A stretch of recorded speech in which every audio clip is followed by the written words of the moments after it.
Me pidieron lealtad. Me dijeron que la verdad podía destruirnos. Y cuando abrí la caja, supe que ya era demasiado tarde. Yo, Daniel, de 33 años, crecí creyendo que la palabra familia era un refugio inquebrantable.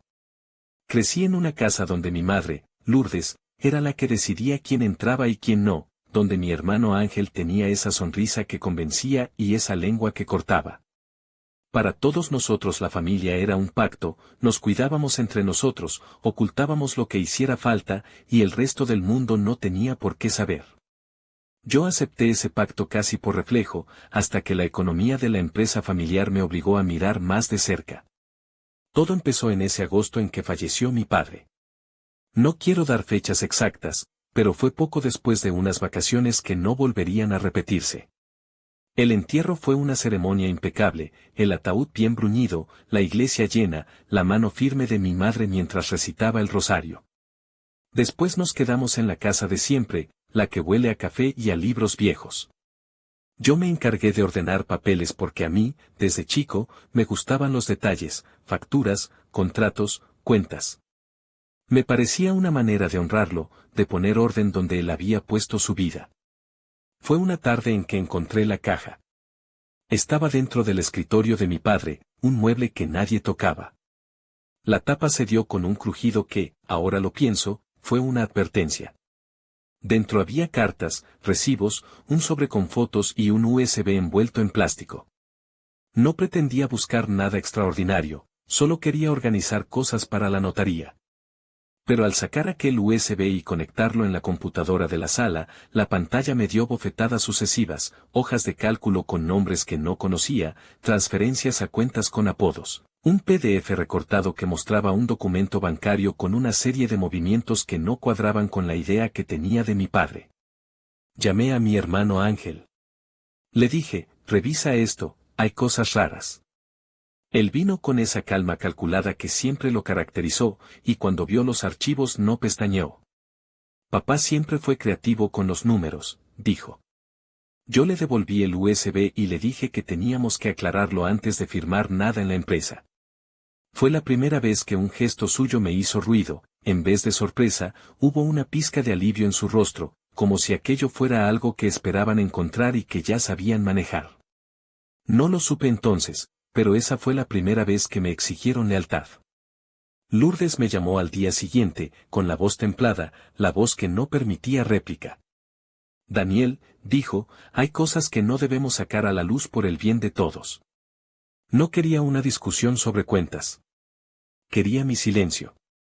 La familia primero, añadió, y volvió a usar esa frase como si fuese una sentencia.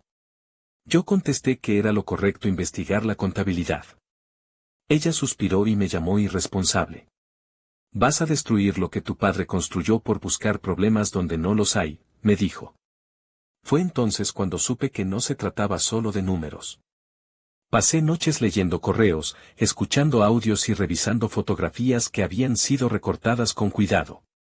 Encontré contratos con nombres de empresas fantasma, notas de viaje que alumbraban reuniones con personas conocidas por deber favores oscuros, y, lo más duro, mensajes que aludían a una persona que había sido protegida por la familia durante años.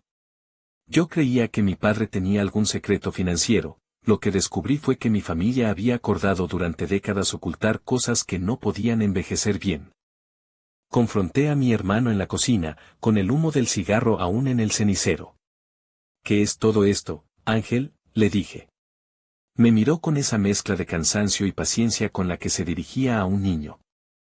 Son complicaciones que tu padre manejó, contestó. No hace falta que abras más cajas.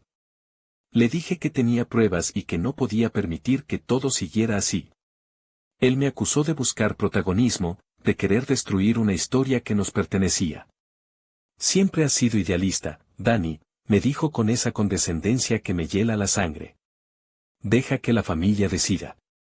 Cuando mencioné el nombre que aparecía en los correos, su rostro cambió. La conversación se llenó de silencios, los silencios que esconden acuerdos. Lourdes entró en la cocina con la delicadeza de quien mide cada palabra. Hay cosas que no entiendes, dijo. No todo es culpa de papá. Cuando insistí, ella me agarró del brazo y me miró como cuando era niño y necesitaba que me metieran en razón. Si expones esto, destruirás vidas, susurró.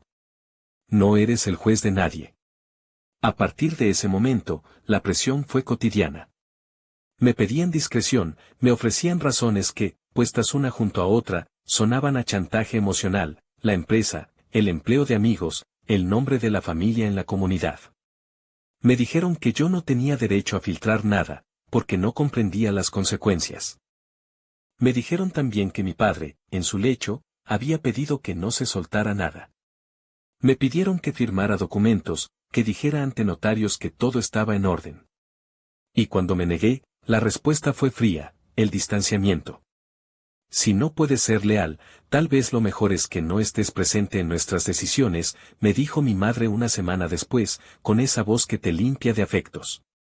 Fue la primera vez que me excluyeron con palabras oficiales. Me pensé enmudecer, me controlé. Pero cuando salí de la casa, mi corazón cabeceaba en una mezcla de furia y tristeza. No entendía por qué me traicionaban así. Busqué aliados fuera. Renata, mi pareja, fue la primera a quien abrí el expediente de mi culpa. No puede ser el único que sostenga esto, le dije, mostrándole la carpeta con el PDF recortado y algunas anotaciones mías. Ella pasó los dedos por las hojas con calma, como si esa carpeta fuera algo frágil. Tenemos que protegernos, Daniel, me dijo. Esto es grande. Renata siempre tuvo una mente práctica. Trabajaba en una editorial y conocía cómo manejar la palabra para hacerla peligrosa o salvarla. Si hay algo para denunciar, lo haremos con cuidado, añadió. Le conté cómo Lourdes y Ángel me habían pedido lealtad y cómo me habían rechazado cuando me negué a colaborar. No estás loco, murmuró, y me abrazó como si pudiera recomponer lo que mi familia había roto. Puse mi confianza también en Gael, un amigo que conocía la faena alrededor de empresas familiares y contratos opacos. Lo primero, dijo, es documentar todo. No te fíes de la memoria de nadie, y menos de la de tu familia. Guarda copias. Así lo hice, llevé documentos a la casa de Renata, guardé pruebas en la nube que solo ella podía abrir, y llamé a un abogado para entender si lo que tenía era indicio de delito. El abogado me miró con prudencia, hay irregularidades, pero te advierto, si lo expones sin la estrategia adecuada, puedes quedarte solo. La estrategia me la puso en la mesa mi propio miedo. Decidí confrontarlos públicamente si la presión seguía. Les dije que quería una reunión con todos los miembros de la empresa. Lourdes aceptó, pero su rostro era una máscara. En la reunión, Ángel habló primero. Entiendo tu inquietud, dijo mirándome a los ojos. Pero tomar un camino público nos destruiría. Hay acuerdos, favores, personas que dependen de nosotros. ¿Estás dispuesto a romper eso por tu idea de justicia? Mi voz volvió a temblar. Le dije que sí, que estaba dispuesto. Entonces no eres parte de la familia, dijo mi madre. No por fuera. No en lo íntimo. Otros sacrificios son necesarios. La presión se tensó. Comenzaron a llegar insinuaciones al trabajo. Comentarios casuales de alguien que conocía la empresa, preguntas sobre mi estado mental, llamados de personas a quienes yo apreciaba. ¿Estás seguro de que eso te conviene?, me dijo mi jefe en tono cortés. Conozco a vuestra familia, murmuró como si eso fuera un argumento. Sentí que la marea estaba en mi contra, que la lealtad que me pedían a mí era la misma con la que me castigaban por no rendirme. Un día, la familia hizo algo que me mostró la amplitud de su control, enviaron una carta de recomendación negativa a una entidad donde yo aspiraba a un proyecto profesional. Cuando me enteré, no podía creer la mezquindad, me di cuenta de que proteger su secreto equivalía a manipular la vida de los demás. Empezaron a entrar llamadas a mi abuela, a mi tía, amigos de mi infancia preguntando qué había pasado conmigo. La estrategia era clara, aislarme, restarme credibilidad. Y entonces llegó la traición aparente que casi me rompe por completo. Renata desapareció una tarde con el USB donde guardábamos parte de la información. Recuerdo que me llamó desde la calle, con la voz en ese punto intermedio entre el enojo y la calma forzada. Tenemos que hablar en persona, dijo. Le pedí que volviera a casa. No apareció. Por la noche, su teléfono estuvo apagado. A la mañana siguiente, recibí un mensaje suyo que decía lo único que no esperaba: no puedo más. Me voy. Se llevó su ropa, se llevó algunos libros, se llevó la calma que yo no tenía. Alguien había dicho en el vecindario que se fue con un hombre y, antes de que hubiera tiempo de aclararlo, la versión se esparció. Sentí que me escupían encima. Mi familia miraba con satisfacción contenida. Te lo dije, dijo Ángel. Se fue porque esto te sobrepasaba. Lourdes me sostuvo la mano y la apretó con esa ternura que usaba para sellar un juicio, compasión maternal por un hijo perturbado. Yo no podía creer que Renata me castigara así, pero la duda se instaló. ¿Había sido cómplice? ¿Me había usado para obtener algo? Algunos amigos me miraban con lástima, otros con distancia. Gael fue el único que preguntó lo que a mí mismo no me atrevía. ¿La llamaste?, me dijo. ¿Revisaste la última copia del USB? Lo hice. Y descubrí que algunos archivos habían sido borrados. Había comunicaciones que no existían ya. El PDF recortado que había sido mi prueba estrella ahora mostraba una parte menos. La sensación de vacío se convirtió en rabia. Decidí confrontar a Renata en donde la veía, dejé cartas, traté de llamarla, le escribí mensajes y nada. Al principio pensé que mi familia había conseguido manipularla, sobornarla, o amenazarla. O la convencieron o quiso salvarnos a todos, pensé. Pero en el fondo, una intuición me guiaba. Algo no cuadraba con la manera en que se fue. Renata no era de esas personas que se esfumaban. No era su estilo dejar todo sin explicación. Mientras buscaba respuestas, la familia apretaba más. Empezaron a celebrar reuniones sociales sin invitarme. Fueron ceremonias donde yo aparecía en fotos como un personaje secundario que hacía el papel de hijo desconectado. La reputación es una moneda que controlaban con mucho talento. Bastaba una insinuación, una sonrisa torcida en la mesa correcta, y la gente creía que yo había perdido el rumbo. Se convirtió en un huracán de pequeños boicots, proyectos rechazados, amistades que se alejaban, comentarios en voz baja en la oficina. Cada día quedaba más claro que la lealtad que me exigían era un test de obediencia. A la semana siguiente a la partida de Renata, el abogado me llamó con cautela. Hay algo que debes saber, dijo. Alguien ha intentado entrar a la carpeta de las pruebas desde una dirección que te vincula. Mi mente fue un frenesí. ¿Quién?, pregunté. No sabía si esperaba una respuesta legal o una acusación. El abogado guardó silencio. Están moviendo piezas para neutralizarte. Empecé a sentir que estaban cerrando el cerco. Me comunicaron además que había una carta con amenazas, firmada con una caligrafía rota. Si sigues, perderás todo, decía. Me sentí solo. Y en esa soledad, decidí tomar una medida que mi familia no esperaba. Grabé una conversación en la que mi madre y mi hermano hablaban de cómo reaccionar si yo daba un paso en falso. La grabación era cruda, voces bajas, términos prácticos, nombres propios que ligaban transferencias y favores. Cuando la reproduje, me invadió algo más que la certeza de estar en lo cierto. Sentí vergüenza por haber confiado en esas personas por tanto tiempo. Con esa grabación en la mano, decidí preparar una salida honesta. Mi plan no era destruir a mi familia por venganza inmediata, quería que se hiciera justicia sin que pareciera una vendetta personal. Contacté a un periodista de investigación que conocía a Gael. Renata no estaba, así que me sentí forzado a actuar sin su ayuda. El periodista accedió a ver las pruebas y se garantizaba algo: él necesitaba corroborar la información de forma independiente. Eso significaba que yo debía llevar más pruebas, documentos y testigos dispuestos a hablar. Fui a la casa y traje papeles. Lourdes me miró con ojos afilados cuando entré con una caja de pertenencias de mi padre. ¿Qué traes?, me preguntó.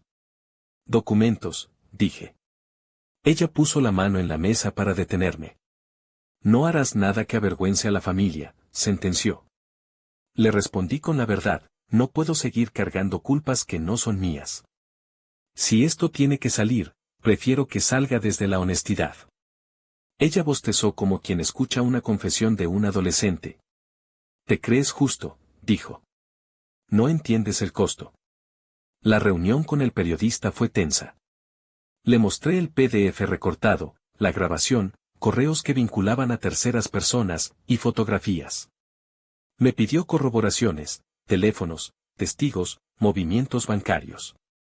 Le confesé que algunos archivos habían desaparecido y que no sabía si Renata había tomado parte. Me dijo, si sales ahora, te van a desgastar. Si esperas, la investigación podrá sostenerse. Le entregué las pruebas y me fui sintiendo una mezcla de alivio y miedo. La respuesta de la familia no se hizo esperar. Supieron que había filtrado información, supieron, probablemente por los rastros en mi actividad, que había contactado a un periodista. Lourdes organizó una escena impecable de reconciliación familiar, una cena con parientes, amigos de la iglesia y gente del barrio. Mi hermano habló con suavidad delante de todos. Daniel ha pasado por un momento difícil, dijo, con tanta ternura que dolía. Necesita nuestra ayuda. Todos la hemos tenido alguna vez. El pueblo estuvo atento. Algunos se acercaron a mí con sonrisas compasivas. Mi madre me miraba con esos ojos que pedían indulgencia. ¿No ves que lo hacemos por el bien de todos?, me dijo en el pasillo. Vas a arrepentirte si lastimas a la gente. La manipulación fue tan sutil que hasta yo, que sabía de cuentas y pruebas, tuve momentos de duda. ¿Era posible que yo hubiera exagerado? ¿Que en mi luto hubiera visto fantasmas? Fue entonces cuando, de forma inesperada, apareció un giro que recontextualizó todo. Un sobre sin remitente llegó a mi buzón con fotografías que no había visto antes. En ellas aparecía Ángel con una persona que, en el pasado, había sido el centro de rumores, un colega del padre que había sido protegido por la familia durante años. Las fotos mostraban encuentros en lugares discretos y una carpeta que Ángel siempre llevaba. En una de las imágenes hubo una carpeta abierta que dejaba ver una lista de nombres, eran rostros que yo recordaba de noticias antiguas, rostros que nunca pensé que la familia habría conectado. Las imágenes me hicieron dar un paso atrás y mirar de nuevo el PDF recortado. Lo que antes veía como algo puramente económico ahora tenía pliegues humanos. ¿Qué protegían? ¿Favores? ¿Encubrimientos? Cuando pensé en Renata, me vino la posibilidad de que ella hubiera encontrado algo peor que transferencias, quizá había descubierto la relación de poder que mi familia había sostenido a costa de otros.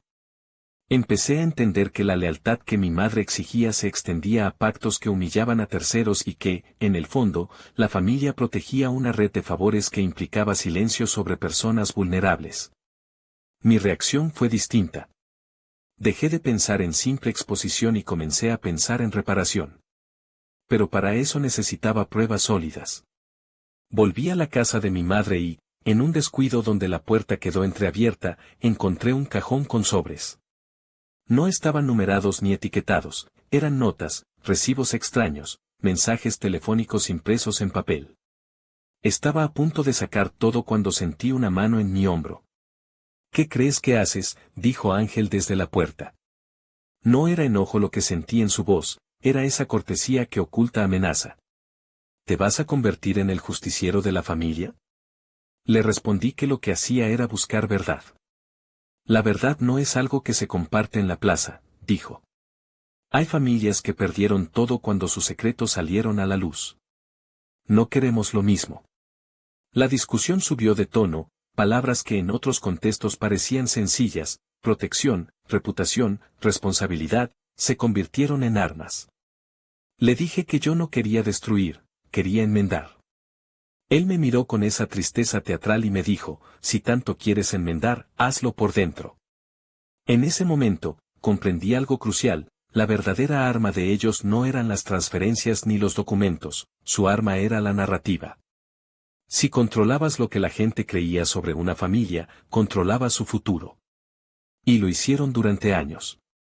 Cuando me di cuenta también de cuán solo estaba. Mi acción de exponer les daba la posibilidad de convertirme en el villano y a ellos en las víctimas. Sería una venganza perfectamente orquestada por ellos. Decidí entonces que la única forma de ganar era jugar con sus propias reglas. Suena maquiavélico, lo sé. Pero entendí que la única manera de que la verdad tuviera peso era que fuera innegable y pública, y no a través de mis palabras aisladas. Preparé un plan con Gael y con el periodista, una publicación que no fuese mera acusación, sino una investigación documentada con evidencia verificable, testimonios y una serie de fechas y hechos que no pudieran reescribirse. El plan era lento, minucioso y peligroso. Mientras tanto, comencé a usar la red de contactos de mi padre, esas mismas que mi madre decía proteger, para encontrar a personas que hubieran sido heridas por esos pactos. Muchos no querían hablar, algunos tenían miedo. Otros aceptaron testificar si había protección legal. Empecé también a buscar a Renata por todas partes. Cada pista la convertía en algo más enigmático, había dejado su trabajo, había limpiado su historial social, y algunos amigos decían haberla visto con una maleta. No entendía si se había marchado por miedo o por estrategia. Llegó el día en que la investigación salió a la luz. No fue por mi mano directa, fue una publicación del periodista con el que trabajamos. Todo estaba allí, transferencias, contratos, fotografías. El artículo estaba amarrado, con corroboraciones, con un testimonio que no era solo mío. La salida fue brutal. La comunidad se escandalizó, la empresa perdió algunos contratos y la iglesia pidió explicaciones. Lourdes no negó nada al principio, sus primeras palabras fueron de reproche hacia mí por romper la paz. Pero la evidencia era tan vasta que la narrativa de la familia empezó a resquebrajarse. La venganza, si se le puede llamar así, no fue triunfal. Fue una cadena de consecuencias que arrasó lo que ellos consideraban sagrado. Ángel fue detenido unos días después por irregularidades financieras, no era un final digno, pero sí una consecuencia legal. El nombre de la familia fue salpicado en noticias y en conversaciones. Algunas amistades los abandonaron, otros los miraron con distancia. Lourdes, la matriarca, apareció en la televisión con un semblante envejecido, reclamando que la prensa había abusado. Lo que más me dolió entonces no fue verla derrumbarse ante las cámaras, fue escuchar a mi abuela decirme, con voz rota, «¿Tenías que hacerlo así, Daniel?» Mi respuesta fue decir que no veía otra salida. En medio de todo ese terremoto, Renata volvió. Apareció en la puerta de mi casa una noche con una mochila al hombro y los ojos enrojecidos. No hubo heroísmo en su regreso. Solo una mujer cansada que me miró sin pedir nada. «Lo siento», dijo sin dar explicaciones. Le pedí que hablara y, finalmente, lo hizo. Me contó que había encontrado archivos adicionales que llenaban los vacíos, que había intentado protegerme al llevar esos archivos a un bufete, que había sido amenazada con publicar rumores sobre una relación mía para desacreditarme. Me dijo que, para evitarlo, se fue con la intención de limpiar sus huellas y proteger el material. Pensé que lo podría administrar desde fuera, confesó. Creí que si me alejaba podía evitar que me usaran contra ti. Sus palabras me golpearon con una mezcla de alivio y rabia. ¿Por qué no me contó antes? ¿Por qué me dejó creer que me había traicionado? Su explicación fue frágil, humana, miedo y cálculo. La realidad, que ya no podía ignorar, era compleja. Cuando la familia cayó en desgracia, no todos sus miembros terminaron igual. Varios empleados quedaron en la calle, personas ajenas a los pactos se vieron afectadas. Al final, la verdad que yo había perseguido no fue una purga limpia, fue un cataclismo que dejó escombros humanos. Ángel enfrentaba cargos, Lourdes buscó apoyo entre conocidos, nuestra gente del barrio hablaba en voz baja sobre el escándalo. A veces, en la noche, me preguntaba si había otra manera de actuar que no fuera exponiendo todo y causando daño colateral. Mi venganza, que fue más bien una búsqueda de verdad, tuvo un coste personal. Perdí amistades, mi trabajo quedó en entredicho por un tiempo, y mi relación con mi familia se volvió un abismo. No hubo abrazos especiales cuando las cosas estallaron. En la cárcel, Ángel me dijo que les había salvado la vida al exponer todo. Si yo no fuera así, la familia habría arruinado a más gente, dijo con una ironía que dolía. Lourdes, desde su aislamiento, dejó de llamarme. A veces pienso que lo suyo no fue ni siquiera maldad consciente, sino un pragmatismo severo disfrazado de amor. La reflexión final no es heroica. No puedo decir que dormí mejor esa noche en que el periodista publicó, porque dormir implica paz, y yo desperté con un vacío diferente, la paz de haber sido honesto mezclada con la pérdida de lo que fui. Renata y yo intentamos reconstruir. Ella se acercó de nuevo, con sinceridad. Me costó perdonarla por la duda que me sembró cuando desapareció y por el tiempo que pasé creyendo que me había traicionado. Poco a poco descubrimos que la lealtad no es sinónimo de complicidad. Mi madre, por su parte, perdió su trono silencioso. La imagen de la familia que ella cultivó durante años se desmoronó. A veces pienso en su última carta, la única que me envió desde lejos, donde decía algo que parecía fabricado de culpa: te pedí lealtad por miedo, escribió, por miedo a que lo que hemos hecho salga y nos aniquile. Tal vez me equivoqué. No sé si fue una disculpa, no sé si fue manipulación. Lo único claro es que, cuando uno levanta una losa demasiado pesada, el polvo no distingue entre culpables e inocentes. Cerré ciclos de forma práctica, doné parte de lo recuperado a las personas afectadas por las decisiones de la familia, colaboré con quienes querían esclarecer daños, y dejé que la justicia haga su trabajo. Pero la venganza que alguna vez imaginé como un ajuste de cuentas se convirtió en una tarea de reparación que no siempre fue bien recibida. Muchos me dijeron que tenía que haber sido más compasivo, otros me agradecieron por no callar. Yo, que esperaba respuestas limpias, aprendí que la verdad duele y que las consecuencias siempre salpican. Hoy me mantengo lejos de esa casa, de sus fotos y de los velos. Aprendí que pedir lealtad no es lo mismo que exigir silencio. Aprendí a valorar la transparencia, aunque cueste perder la paz. Aprendí también que la venganza, cuando se disfraza de justicia, puede convertirse en algo mucho más gris de lo que uno imagina. No tengo la certeza de haber hecho lo correcto en cada paso, pero sí la certeza de que no podía seguir sosteniendo una mentira que lastimaba a otros.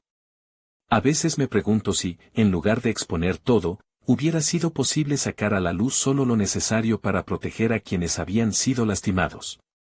Pero la naturaleza de esos acuerdos era tal que cortar un hilo exigía desplomar una madeja entera. La verdad tiene esa propiedad: cuando sale, no siempre selecciona lo que debe herir. Renata y yo seguimos adelante, con heridas y promesas. Gael se mantiene como un amigo inquebrantable que me recuerda que la justicia tiene un precio. Mi madre escribió esa carta. Ángel tendrá que responder ante la ley. Y yo, por mi parte, aprendí que la lealtad que vale la pena es la que no exige la renuncia a la verdad.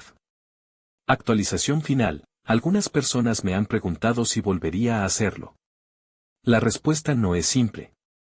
Si existen secretos que dañan a terceros, creo que no puedo seguir mirando hacia otro lado. Pero también aprendí a medir los costos, a proteger a los inocentes y a no confundir lealtad con silencio cómplice. La vida me puso en ese puesto de dolor y decisión, hice lo que pude con las armas que tenía.